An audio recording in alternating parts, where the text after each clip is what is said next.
अगर वीडियो अच्छी लगे तो चैनल को सब्सक्राइब करें और वीडियो को लाइक करके प्यारा सा कमेंट करें। राजा विक्रम और अदृश्य अतिथि। बहुत समय पहले की बात है, एक छोटे से पहाड़ी राज्य में राजा विक्रम देव का शासन था। वो न केवल एक पराक्रमी योद्धा था, बल्कि न्यायप्रिय, दयालु और बुद्धिमान शासक भी था। उसका राज्य समृद्ध था और प्रजा सुखी। किंतु एक रहस्य था जो केवल राजा जानता था। हर पूर्णिमा की रात को जब चांद पूरा चमकता, उसके महल में एक अदृश्य अतिथि आता था। शुरू में राजा ने सोचा ये कोई भ्रम है, लेकिन जब हर पूर्णिमा को उसके निजी पुस्तकालय की किताबें खुली मिलती, मोमबत्तियां जली होती और कुछ नई कविताएं तख्ते पर खुदी होती, तो उसे यकीन हो गया कि कोई वहां आ रहा है।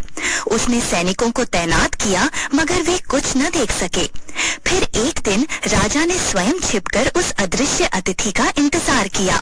रात के तीसरे पहर जब सारा महल सोया था, राजा ने देखा कि पुस्तकालय की दीवार से हल्की रोशनी निकली और एक परछाई से भीतर आई। परछाई ने एक प्राचीन किताब खोली, कुछ लिखा और फिर दीवार में समा गई। राजा ने हिम्मत कर अगली पूर्णिमा पर वही किताब पढ़ी और पाया कि उसमें लिखी गई कविता किसी आम मनुष्य की नहीं हो सकती।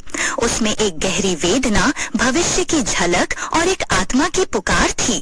राजा ने अगले दिन अपने मंत्रियों और पंडितों को बुलाया और पूछा कि क्या महल में कभी कोई प्राचीन आत्मा बसती थी।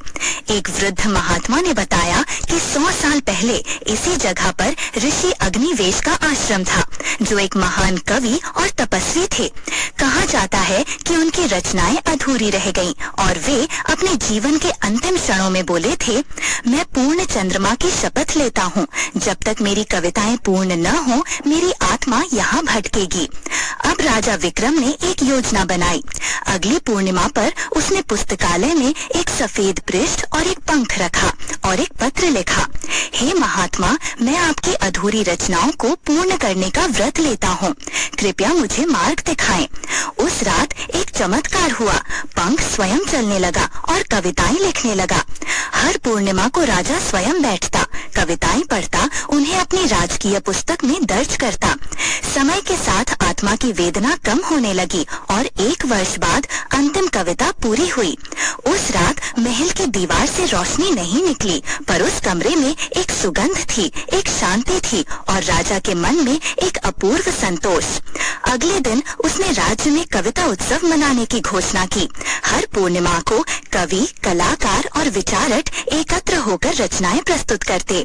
राजा विक्रम के बाद भी ये परंपरा चलती रही। कहते हैं, जब कोई सच्चा कवि उस पुस्तकालय में बैठकर लिखता है, तो उसे आज भी किसी अदृश्य हाथ की सहायता मिलती है, जैसे शब्द खुद ब खुद उसके कलम से उतरते हों। राजा विक्रम देव ने जब ऋषि अग्निवेश की आत्मा को मुक्ति दिलाई, तो उन्हें लगा कि अब महल फिर से सामान्य हो गया है। लेकिन एक रात जब वे पुस्तकालय में एक नव स्थापित पुस्तक शेल्फ देख रहे थे, उनकी नजर एक अजीब सी धातु की संदूक पर पड़ी। वो संदूक पहले कभी नहीं देखी गई थी। उस पर 7 पंक्तियां एक प्राचीन भाषा में खुदी हुई थीं। राजा ने दरबार के सबसे विद्वान पंडित को बुलाया। घंटों शोध करने के बाद वो बोले, महाराज, ये सप्त संग्रह है, 7 ऐसी पुस्तकों का संग्रह जिनमें संसार के 7 गुप्त ज्ञान छिपे हैं, पर इन्हें खोलने के लिए 7 परीक्षा स्तर पार करने होंगे। राजा की जिज्ञासा और कर्तव्य बोध जाग उठा। अगली रात उन्होंने संदूक पर हाथ रखा और जैसे ही पहली पंक्ति पढ़ी, उन्हें लगा जैसे वे समय में पीछे गिर गए हों। जब उन्होंने आंखें खोली, वे एक वीरान जंगल में खड़े थे।